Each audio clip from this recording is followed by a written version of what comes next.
Assalamualaikum warahmatullahi wabarakatuh. Perkenalkan kami dari kelompok 4 akan mempresentasikan materi yang berjudul penjualan konsinyasi.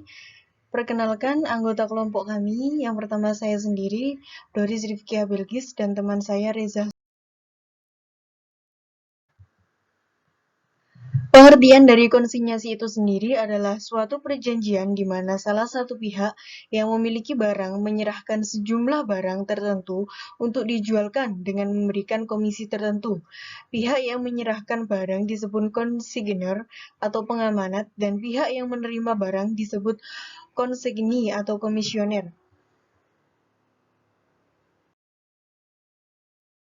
Yang selanjutnya adalah alasan konsinyasi.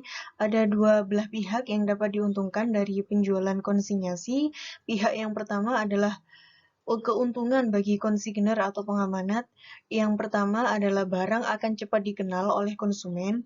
Yang kedua adalah daerah pemasaran akan semakin luas dan harga jual dan syarat penjualan dapat dikendalikan. Keuntungan bagi konsigni atau komisioner yang pertama adalah terhindar dari kerugian karena barang tidak laku, barang rusak, atau fluktuasi pada harga. Yang kedua adalah penghematan kebutuhan modal kerja. Yang ketiga adalah menghemat biaya karena sebagian ditanggung oleh pengamanat.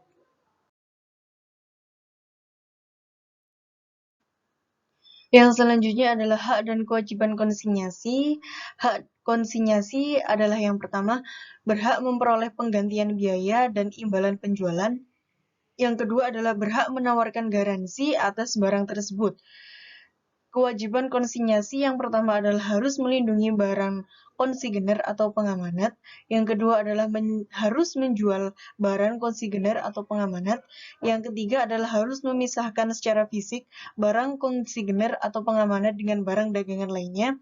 Yang terakhir adalah mengirimkan laporan berkala mengenai pengajuan penjualan barang konsigner. Baik, saya akan melanjutkan materi yang sudah disampaikan oleh Mbak Doris mengenai masalah akuntansi bagi komisioner. Prosedur akuntansi yang diikuti oleh komisioner tergantung kepada 1. Apakah transaksi-transaksi konsinyasi dicatat secara terpisah sehingga pendapatan dan laba dari konsinyasi ditentukan secara terpisah. Yang kedua, transaksi-transaksi konsinyasi tidak dicatat secara terpisah dan transaksi penjualan reguler dari perusahaan komisioner sehingga tidak dibedakan antara laba konsinyasi dengan laba atau rugi dari penjualan reguler.